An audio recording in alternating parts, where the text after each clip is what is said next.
پتہ ہی نہیں کہ کیا پڑھ رہے ہیں۔ اللہ اکبر، جس طرح طوطا مینا کو کچھ بول رٹائے جاتے ہیں اس طرح پڑھایا جاتا ہوں، اس طرح سکھایا جاتا ہوں۔ دل سوچ سے خالی رہتے ہیں، آنکھیں ہیں کہ نم ہوتی نہیں، کہنے کا تو ہر بس میں ہر محفل میں پر پر کر سنایا جاتا ہوں۔ یہ مجھ سے محبت کے دعوے، یہ مجھ سے محبت کے دعوے اور نظام پہ راضی غیروں کے، اس طرح بھی ستایا جاتا ہوں، اس طرح بھی رلایا جاتا ہوں۔ یہ قرآن کی فریاد ہے جو ماہر القادری نے لکھی ہے، بڑی خوبصورت ہے، بڑی خوبصورت۔ یہ قرآن کے ساتھ ہمارا سلوک کیا ہے، کیا کر رہے ہیں ہم اس قرآن کے ساتھ؟ دیکھیں، قرآن کو جس نے اللہ اکبر اپنا ساتھی بنا لیا نا، پھر شیطان خود ہی دور ہوتا جائے گا، بہت کوشش کرے گا لیکن آہستہ آہستہ انشاءاللہ تعالیٰ اللہ تعالیٰ کے خاص حصار مل جائے گا۔ اور کل قیامت والے دن یہ قرآن جو ہے نا، اللہ اکبر، یہ قرآن اللہ کرے کہ ہماری قبروں میں ہمارا لیے نور کا سبب بن جائے، ہمارا ساتھی بن جائے۔ اور کل قیامت والے دن ترمذی شریف کی حدیث ہے کہ جب انسان جو صاحب قرآن اٹھے گا نا، جو قرآن کو سمجھتا ہو، اس کے مطابق زندگی گزارتا ہو، اللہ کے واسطے اس بات کو سمجھے، جتنا زیادہ قرآن زیادہ یاد بھی ہو، اس کو سمجھنے والا ہو، اس پر عمل کرنے والا ہو، لوگوں کو تک پہنچانے والا ہو، اس کو قائم کرنے کے لیے کوشش جد و جہد کرنے والا ہو کہ یہ قائم ہونا چاہیے۔ یہ نظام جو ہے نا پاکستان کا، مطلب کیا، لا الہ الا اللہ وعدہ کیا تھا اللہ سے کہ اللہ تیرے اور تیرے رسول کا جو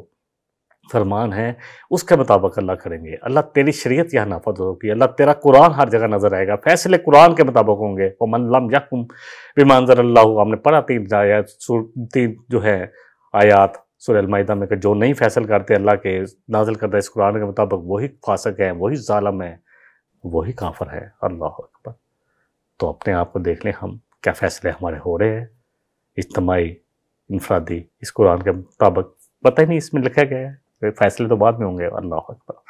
بہرحال قرآن کریم کو خوش لہانی سے پڑھنا اللہ چاہیے۔ برا بن عازب رضی اللہ عنہ سے روایت ہے کہ نبی ابو داؤد کی حدیث ہے، قرآن کو اپنی آوازوں کے ساتھ مزین کرو، خوبصورت جتنی اللہ نے دی ہے، جس کو دی ہے، جتنا پڑھ سکتا ہے اتنا تو خوبصورت دل سے نکلے یہ۔ اللہ اکبر۔ ابو حنیفہ رحمۃ اللہ سے منقول ہے کہ جس نے سال میں 2 مرتبہ قرآن پاک کو ختم کیا، اس نے قرآن کا حق ادا کیا۔ سمجھ کے پڑھنا ہے، حالی ختم نہیں کرنا، وہ تو ایسے ہی ہو جائے گا، سمجھ کے پڑھنا ہے۔ عبداللہ بن عمرو سے روایت ہے کہ رسول اکرم صلی اللہ علیہ وسلم نے فرمایا کہ جس شخص نے 3 دن سے کم قرآن میں پاک کو ختم کیا، اس نے قرآن کو نہیں سمجھا۔ صحابہ جو ہے نا 7 منزلیں کی تھی، اور اس کے بعد کیونکہ ڈیفینیٹلی صحابہ کا ایمان، ان کا لیول، عربی زبان، سب کچھ تھا، اور نبی صلی اللہ علیہ وسلم کی صحبت، 7 دن میں وہ سمجھ کے پڑھ رہے تھے۔ اور اب 30 جو پاروں میں تقسیم کیا گیا، اس لیے کیا گیا کہ کم از کم 30 دنوں میں اس کو سمجھ کے پڑھا جائے، ایک پارہ روز کا۔ دیکھیں اگر زبانی ویسے پڑھا جائے تو آدھا گھنٹہ، اور سمجھ کر اگر ترجمے کا، کسی کو ابھی عربی نہیں آتی تو اللہ کے واسطے ترجمے کے ساتھ ضرور پڑھے، چاہے 1.5 گھنٹہ لگے، 1 گھنٹہ لگے، اور غور و فکر کرے۔ اللہ اکبر۔ تو اس نے قرآن کو نہیں سمجھا جس نے 3 دن سے پہلے ختم کیا۔ ترمذی شریف کی حدیث ہے 2949۔ عطا بن ابی رباح سے ہے روایت کے بستر پر لیٹ کر قرآن پڑھنا جائز ہے۔ کچھ لوگ کہتے ہیں یار بستر پہ لیٹے ہیں قرآن پڑھیں، ہاں بیت الخلاء میں، غسل خانے میں قرآن پڑھنا جائز نہیں ہے، اس سے رکنا چاہیے۔ حسن بصری، سعید بن جبیر، عطا بن ابی رباح سے بھی یہ بھی ہے روایت ہے کہ بہرحال قرآن مجید کو خواہ نماز میں پڑھا جائے، خطبے اور بعد میں، یہاں کیونکہ کہا گیا خاموش رہنا ہے، خاموش رہنا ہے، خطبے اور بعض میں یا عام تلاوت کیجئے، ہر صورت میں قرآن کی بڑی توجہ سے سننا ہے۔ دیکھیں وہ حدیث مسلم شریف کی اپنے ذہن میں لے آئے، میں نے بیان کی تھی کہ آپ نے کہا کہ جب نبی صلی اللہ علیہ وسلم فرمایا، ابو ہریرہ رضی اللہ عنہ راوی ہے، کہ جب قرآن پڑھا جائے تو پورا خامتاً گوش ہو کر خاموشی سے سنو، پورے کان لگا کے دل میں ہر لفظ اترتا ہو۔ تو فرمایا جب ہم امام کے پیچھے ہوں، یعنی کہ امام جب قرات کر رہے ہوں تو اس وقت، تو فرمایا دل میں پڑھ لیا کرو، اس وقت بھی دل کے ساتھ جوڑے۔ اگر ہم منہ کے ساتھ پڑھیں گے اور امام بھی پڑھ ہوگا تو امام بھی ڈسٹرب ہو جائے گا کہ پڑھ رہے ہیں، تو دل پورا لگا ہو، الحمدللہ رب العالمین، دل ہمارا دہرائے کہ الحمدللہ رب العالمین الرحمن الرحیم، سب جو بہت مہربان نہایت رحم کرنے والا ہے۔ اور سورہ فاتحہ جو ہے اور اس کے علاوہ باقی قرآن کو پورے ہمتاً گوش ہو کر سننا، یہ قرآن کا حق ہے، چاہے نماز ہو، چاہے کوئی محفل ہو۔ اگر ہم کہتے ہیں نا ہمیں نیند آ گئی ہے تو ہم اپنا علاج کرائیں اور سمجھیں اس بات کو کہ اللہ نے ہمیں، اللہ اکبر، یہ قرآن ہمارے اندر نہیں جا رہا تو اس میں ہمارا ہی قصور ہے کہ اللہ کا پاک کلام نہیں اترا، باقی دنیا کی باتوں میں ہم پورے مشغول ہوں، اور قرآن جب پڑھا جائے تو ہمیں نیند آتی ہے، تو اس کا مطلب ہے کہ ہم نے قرآن کو جانے نہیں ہے، اس کی حیثیت ہمارے دلوں میں آئی ہی نہیں ہے۔ انشاءاللہ سورہ انفال شروع کریں گے تو اس پر بھی بات کروں گا کہ قرآن کتنی حیثیت والا کلام ہے۔ رونگٹے کھڑے ہو جاتے ہیں جن کو یہ بات سمجھ میں آتی ہے قرآن کی۔ پھر ان کے دل اور ان کے نگاہیں، ان کے دل، ان کے جسم، روح تک مائل ہو جاتی ہے کہ اللہ کے ذکر کی طرف، اللہ کی نصیحت کی طرف آئے، اللہ کے احکامات کے مطابق اپنی زندگی گزاریں۔ بہرحال خطبہ ہو، واز ہو، لوگ آپس میں باتیں کرتے ہیں، بالکل خاموشی سے قرآن کو سننا جو ہے فرض ہے۔ تلاوت قرآن اور قرات کے وقت خاموش رہنا فرض ہے۔ ان فی ذالک، اور یہ قرآن کن کے لیے نصیحت بنے گا؟ اللہ سبحانہ وتعالیٰ فرمانے سورہ قاف کی آیت نمبر 37 میں، ان فی ذالک لذکر، یقیناً اس قرآن میں نصیحت ہے۔ کس کے لیے؟ لمن کان لہ قلب، اس کے لیے جس کے پاس دل ہے، ایسا دل جو اللہ کے ساتھ مائل ہے، جو تعلق رکھتا ہے، جو اللہ اکبر سمجھتا ہے کہ مجھے قرآن جو ہے یہ اللہ کی کتاب ہے۔ القى السمع، اور پھر دل سے سننا ہے اور پوری توجہ اس طرف مرکوز کرنی ہے۔ کان جو ہے نا کسی اور بات کو سننے کے لیے تیار ہی نہ ہو کہ بس اب قرآن پڑھا جا رہا ہے، وَهُوَ شہید، اور پوری طرح حاضر ہو کر سونا نہیں ہے۔ ہاں، جو ہم نے سمجھ لیا کہ خود کسی کو اونگ آ سکتی ہے ایسے، لیکن پتہ چلے کہ جب قرآن میں جاتا ہے جی ہمیں نیند آ جاتی ہے، اور پھر اپنی طرف سے ایک مثال بنا لیجیے، وہ قرآن کیونکہ جو ہے پھولوں کی مسحری ہے، اس لیے وہاں پہ نیند آ جاتی ہے، اور باقی دنیا کانٹوں کا گھر ہے جس پہ ہم بیٹھ کے 2 گھنٹے 10 گھنٹے گپے مارتے ہیں۔ اللہ اکبر۔ اللہ سے دعا مانگیں کہ اللہ قرآن کے ساتھ ہمارے دلوں کو جوڑ دے۔ وَاذْكُرْ رَبَّكَ فِي نَفْسِكَ، اللہ فرمانے کہ اے نبی صلی اللہ علیہ وسلم، آپ اپنے رب کو پکاریں، یاد کریں اپنے دل میں گر گراتے ہوئے اور خاموشی کے ساتھ، خفیہ طریقے سے ڈرتے ہوئے، ہیفا اور خوف کے ساتھ اپنے نفس میں وَاذْكُرْ رَبَّكَ فِي نَفْسِكَ تَضَرُّعًا وَخِيفَةً، خوف کے ساتھ گر گراتے ہوئے اللہ کو پکارے۔ وَدُونَ الْجَهْرِ مِنَ الْقَوْلِ، اور جب جہر جو ہے کسی چیز کا کھلنا ہوتا ہے، من القول بالغدو والآصال، اللہ اکبر، چاہے دن ہو یا رات ہو، صبح ہو یا شام ہو، غدو وآصال، صبح ہو شام ہو۔ وَلَا تَكُن مِّنَ الْغَافِلِينَ، اور اے نبی صلی اللہ علیہ وسلم، کیونکہ آپ کے توسط سے مجھے اور آپ کو سنایا جا رہا ہے کہ غافل نہ ہو جانے اس قرآن کے بارے میں۔ کہاں کھڑے ہیں میں اور آپ؟ یقین جانے تکلیف ہوتی ہے مجھے، یہ تو اللہ کا میں کروڑ شکر ادا کرتا ہوں، میں جب بھی بیان کرتا ہوں صرف اس لیے کرتا ہوں، خدا ناصر کچھ نہیں ہے میرے پاس۔ قرآن پڑھنے نہیں آتا تھا 49 سال تک، پڑھانا تو بڑی دور کی بات ہے، تجوید سے پڑھ نہیں جاتا تھا، ایسے پڑھتا تھا کہ ایک آیت میں بھی 10 غلطیاں ہوتی تھیں، اللہ اکبر، لمبی آیت میں۔ پھر اللہ سبحانہ تعالیٰ کا خاص فضل ہوا کہ میرے جیسے نالائق کو اللہ نے کان سے پکڑ کے اپنی کتاب کے ساتھ جوڑ دیا۔ کہاں تھا میں؟ کن محفلوں میں پڑھا ہوا تھا؟ یقین جانے اس قرآن نے میرے سے سب کچھ چھڑوا دیا، وہ محفلیں، وہ دوستیاں، وہ راتوں کو جاگنا، سگریٹ پینا، پتہ نہیں کیا کیا زندگی میں تھا،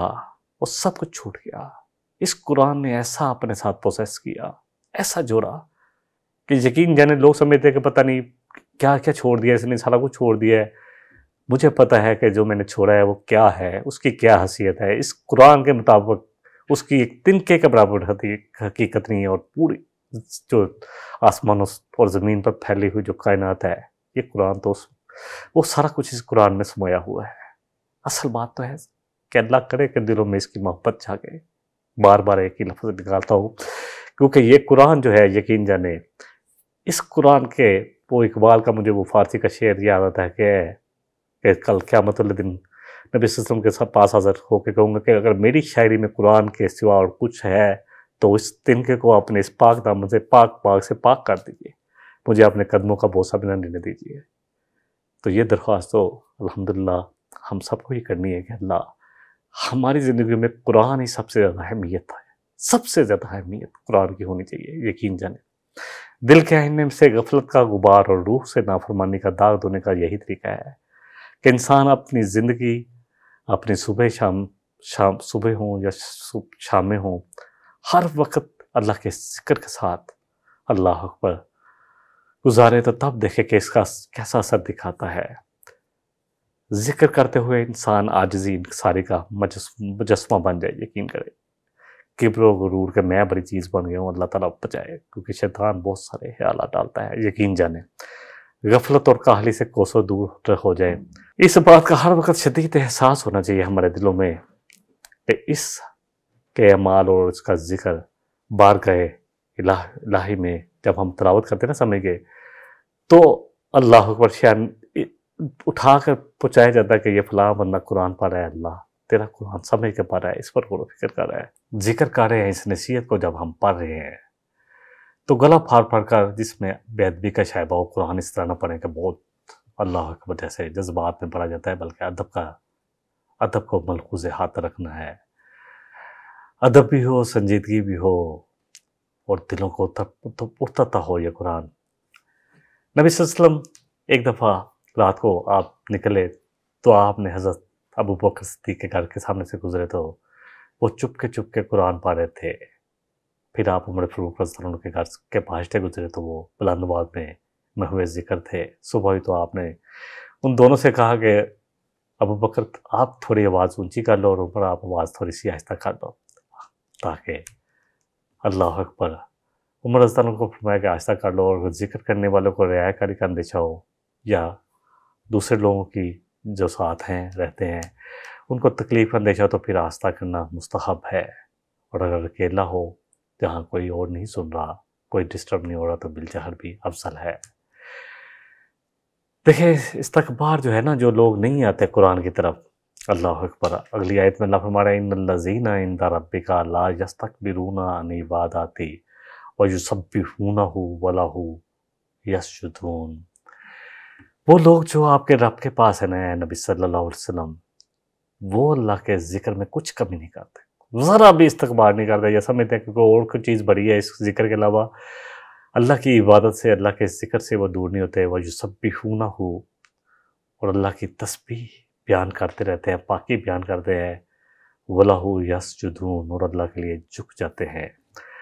یہ آیت سجدہ ہے، اللہ اکبر۔ دیکھیں آیت سجدہ جو ہے یہ اس کی دعا سکھائے گی، اس کے بارے میں آراء ہے جو ہے مختلف محققین کی، علماء کی، کہ اس پر سجدہ کرنا چاہیے، اور اگر سجدہ نہیں کر سکے تو بعض کے خیال میں کہ واجب نہیں اور بعض کے خیال میں واجب ہے۔ بہرحال سجدہ تلاوت اس کو کہا جاتا ہے، اور یہ پہلا سجدہ تلاوت ہے جو آیا ہے، اس کے علاوہ 14 جگہ پر اور آئے گا۔ سجدہ وجہی للذی خلقہ وشق سمعہ وبصرہ، کہ سجدہ کیا میرے چہرے نے اس ذات کے لیے جس نے اس کو بنایا، اور پھر اس میں میرے لیے سماعت بھی رکھ دی، کان بھی بنا دی، اور آنکھوں بھی رکھ دی۔ تبارک اللہ احسن الخالقین، بہت بابرکت ہے وہ ذات جو بڑی خوبصورتی سے پیدا کرنے والا ہے۔ اگر یہ دعا نہیں یاد تو سبحان ربی الاعلیٰ جو نماز میں پڑھتے ہیں وہ پڑھ لی جائے۔ الحمدللہ سجدہ تلاوت جو ہے وہ کر لینا چاہیے، اللہ کے آگے فوراً جھک جانا چاہیے۔ اس آیت مبارکہ جو ہم نے پڑھی 206 نمبر آخری آیت ہے، اس میں اشارہ ہے کہ انسانوں کو اللہ کا ذکر کرنے کا جو حکم دیا گیا ہے، اس میں معاذ اللہ تعالیٰ کا ذکر کا جو حکم دیا گیا ہے، اس میں اللہ تعالیٰ کا کوئی فائدہ نہیں ہے۔ اے انسانوں، تمہارا اپنا ہی فائدہ ہے اس میں، اللہ کا کوئی فائدہ نہیں، کیونکہ اول تو اللہ کسی مخلوق کی عبادت اور ذکر کا محتاج نہیں ہے، بے نیاز ہے اللہ تو یہ سب کچھ ہمیں سکھا رہا ہے میرے اور آپ کے فائدے کے لیے۔ یہ قرآن اتارا گیا ہے میرے اور آپ کے فائدے کے لیے، میری اور آپ کی ہدایت کے لیے۔ اللہ اکبر، اس میں برکت بھی ہے، اس میں رحمت بھی ہے، یہ صالح ثواب بھی ہے، یہ حصول ثواب کے لیے بھی پڑھا جا سکتا ہے، لیکن اس کا اصل مقصد جو ہے ہدایت ہے۔ جب ہم مانگتے ہیں نا شروع میں ہر نماز میں کہتے ہیں اہدنا الصراط المستقیم، اے اللہ سیدھا راستہ دکھا دے، تو اللہ ساتھ ہی فاتحہ کے بعد سورہ البقرہ شروع کرتے ہیں اور فرماتے ہیں ذالک الکتاب لا ریب فیہ ھدی للمتقین، یہ کتاب آ گئی نا، تم نے ہدایت مانگی نا، یہ ہے ہدایت ان لوگوں کے لیے جو اللہ سے ڈرنے والے ہیں، ان کے لیے، متقین تقوی کی روش پر چلنے والوں کے لیے۔ کوئی شک نہیں ہے اس قرآن میں۔ تو آئے اس کتاب کی طرف، اس ذکر کی طرف۔ دیکھیں جب ہم تلاوت قرآن پاک سمجھ کے کریں گے نا، اور اس کو آبزرو کریں گے اپنے اندر، اور ہدایت کے لیے پڑھیں گے، تو ہدایت بھی ملے گی، ثواب بھی ملے گا، سب کچھ ملے گا۔ اور ایک ایک لفظ پر، جو ایک ایک حرف پر جو 10 نیکی ہیں، عبداللہ بن مسعود سے جو تشریف کی حدیث ہے، الف لام میم، یہ 3 حرف ہیں اور ہر پر 10 نیکیاں، وہ تو ملنی ہے، لیکن اصل چیز جو ہے وہ ہدایت ہے۔ جب ہدایت مل گئی تو پھر کامیابی مل گئی، جب کامیابی مل گئی تو اللہ اکبر، اللہ اپنے فضل سے ہم سب کو کامیاب بنا کر انعام یافتہ لوگوں میں شامل کر لیں، نبیوں میں، اللہ اکبر، صالح شہداء میں، صدیق ہیں نبیوں کے بعد، شہداء و صالحین، اور کتنا خوبصورت ان کا ساتھ ہے۔ اللہم اجعلنا منہم، اللہ ہمیں ان کا ساتھ عطا فرما دے، جن لوگوں کو ان کا ساتھ عطا فرمانا ہے اللہ ہمیں ان میں شامل فرما لے، اللہ اپنے فضل سے شامل فرما لے۔ دوسرا یہ کہ ایک تو یہ اللہ کو کسی کی ضرورت نہیں ہے، لیکن یہ ہم اپنے لیے کرتے ہیں۔ دوسرا اس میں ایک بڑی مخلوق یعنی فرشتے ہر وقت اللہ کے ذکر میں مشغول رہتے ہیں، بلکہ انسانوں کو جو ذکر کا حکم دیا ہے اس میں خود انسانوں کا ہی فائدہ ہے، کیونکہ یہ ذکر اللہ اکبر جب دل میں سما جائے تو شیطان سے وہ دل محفوظ ہو جاتے ہیں، اور یہ بڑا مفید ثابت ہوتا ہے شیطان کے وسوسے سے بچنے کے لیے، اور اس کے ذریعے وہ گناہ اور جرائم، وہ مظالم جو شیطان ہمارے دلوں میں ڈالتا ہے، ہم اس سے بچ سکتے ہیں۔ واضح رہے کہ یہ آیت سجدہ تلاوت جو ہے کہ آیت ہے، جو شخص بھی عربی میں آیت کو پڑھے گا اسے سجدہ کرنا ہے۔ میں نے پہلے بھی بات کی، جو بھی لوگ ہیں اگر وضو ہے تو وضو کر لیں، اگر نہیں ہے تو سر جھکا لیں۔ صرف ترجمہ پڑھنے سے بھی احتیاطاً جو ہے سجدہ کر لینا چاہیے، لیکن واجب نہیں ہوتا۔ ان الذین عند ربک لا یستکبرون عن عبادتی، وہ اس کی تسبیح کرتے ہیں، اور اس کے لیے جو لوگ استکبار نہیں کرتے، اپنے آپ کو بڑا نہیں سمجھتے، تو اپنے رب کی تسبیح بھی کرتے ہیں اور اس کے لیے جھکے رہتے ہیں۔ دیکھیں، الہکم الہ واحد فالذین لا یؤمنون بالآخرہ، اللہ تو ایک ہی ہے جو اکیلا ہے، اور وہ لوگ جو آخرت پر ایمان رکھتے ہیں، قلوبہم منکرۃ وہم مستکبرون، استکبار کا لفظ ہے نا، جو ایمان نہیں رکھتے تو ان کے دل جو ہے نا وہ انکار کرتے ہیں اللہ کی بات کو ماننے سے، اور وہ اپنے آپ کو بڑا سمجھتے ہیں۔ دنیاوی تعلیم پر ہمارا بڑا زور ہے، ہم سمجھتے ہیں یہ زیادہ ضروری ہے، کریں پی ایچ ڈی کریں، ہر سبجیکٹ میں کریں، پی ایچ ڈی کریں، فزکس میں کریں، میتھمیٹک میں کریں، انجینئرنگ میں کریں، جائیں آگے جہاں تک جا سکتے ہیں، پڑھیں، اللہ اکبر، لیکن قرآن ساتھ سب سے پہلے پریورٹی پہ رکھ لیں، پھر قرآن کے ساتھ جب ہم پڑھیں گے تو پھر فائدہ ہمیں خود نظر آ جائے گا۔ اللہ فرما رہے ہیں، یہ سورہ نحل کی آیت ہے جو میں پڑھ رہا ہوں، آیت نمبر 22 اور 23 ہے، لا جرم ان اللہ یعلم ما یسرون وما یعلنون، کوئی شک نہیں اللہ جانتا ہے جو تم چھپاتے ہو، جو ظاہر کرتے ہو، انہا لا یحب المستکبرین، اللہ نہیں پسند کرتا جو استکبار کرتے ہیں۔ اور پھر اللہ فرما رہے ہیں، اللہ اکبر، سورہ مومن کی آیت اکثر خطبات میں آپ سنتے ہوں گے، وقال ربکم ادعونی، کہ اور کہتا ہے تمہارا رب کہ مجھے پکارو، مجھ سے مانگو، میرے آگے التجا کرو، استجب لکم، میں تمہاری دعاؤں کو قبول کروں گا، میں تمہیں عطا کروں گا۔ ہاں، ان الذین یستکبرون عن عبادتی، جو مجھ سے مانگنے پر استکبار سمجھتے ہیں کہ ہم بڑے ہیں، نہیں جی ہمیں ضرورت نہیں ہے، سیدخلون جہنم داخرین، تو میں عن قریب ان کو ذلیل کر کر جہنم میں ڈالوں گا۔ سورہ مومن کی آیت نمبر 60 ہے۔ اللہ سے دعا ہے، اللہ کے فضل سے، اللہ کے کرم سے، الحمدللہ ثم الحمدللہ، سورہ الاعراف مکمل ہوئی، بڑی زبردست سورہ مبارکہ تھی، اور اس میں انبیاء کے جو حالات ہیں، رسولوں کے جو حالات ہیں، اللہ اکبر، رسولوں کے جو قصے ہیں اس میں ہمارے لیے بہت سبق ہے، اور اس سورہ مبارکہ کو ہم نے پڑھا، یقیناً ایسی سورہ مبارکہ ہے، اس کی آیت نمبر جو ہم نے پڑھی تھی کہ اس دن محاسبہ کیا جائے گا، رسولوں سے پوچھا جائے گا کیا تم نے میرے پیغام پہنچا دیا، اور رسولوں نے تو الحمدللہ پہنچا دیا، انہوں نے تو اپنا حق ادا کر دیا۔ نبی صلی اللہ علیہ وسلم کا میں نے ذکر بھی کیا کہ آپ نے جب خطبہ حجۃ الوداع میں پوچھا تھا کہ کیا میں نے پہنچا دیا، تو سب نے کہا تھا کہ آپ نے نہ صرف پہنچا دیا، پہنچانے کا حق ادا کر دیا، تو پھر آپ نے کہا کہ اب تم اس کو پہنچاؤ، بلیغوا انی ولو آیۃ، اور پھر یہ بھی کہا بلیغ الشاہد الغائب، آپ تم جو موجود ہو یا جو مسلمانوں کے گھر پیدا ہو گئے وہ پہنچائے، اور فرمایا کہ ایک آیت بھی کسی کو آتی ہے نا وہ بھی پہنچائے، وہ بھی اس پہنچانے والے کام سے دور نہ رہے۔ اللہ تعالیٰ مجھے اور آپ کو جتنا کہا ہے اس سورہ مبارکہ کو بیان کرتے ہوئے، مجھ سے جو کمی کوتاہی ہوئی اللہ اس کو درگزر فرماتے ہوئے مجھے معاف کر دے، اور جو اچھی بات نکلی ہے وہ بے شک اللہ کی طرف سے ہے، اور جو کوئی بات میرے منہ سے یا کمی کوتاہی وہ بے شک میرے نفس کی طرف سے ہے، میری ہی اپنے لا علمی کی وجہ سے ہے۔ اللہ تعالیٰ ہم سب کو قرآن کے ساتھ جوڑ دے، اسی میں ہماری بقا ہے، اسی میں ہماری سلامتی ہے، اور آج جو حالات مسلمانوں میں ہیں بے شک اس قرآن کے ساتھ جڑنے سے ہی وہ دور ہو سکتے ہیں، اس قرآن پر عمل کرنے سے دور ہو سکتے ہیں۔ ان اللہ یرفع بہذا الکتاب اقواما، کہ اللہ نے اس قرآن کے ذریعے بہت سارے لوگوں کو جو مسلمان قومیں تھیں ان کو سرفرو کیا، بلند کیا۔ وَجَزَاءُ بِهِ آخرین، اور اس کو چھوڑنے کی وجہ سے بہت سارے ذلیل و خوار ہوئے، جس پر اقبال نے کہا تھا وہ زمانے میں معزز تھے مسلمان ہو کر اور تم خوار ہوئے تارک قرآن ہو کر۔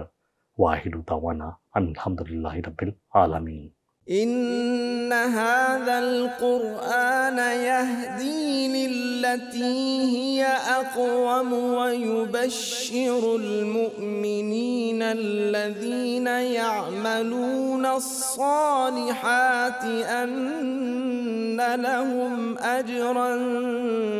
كبيرا۔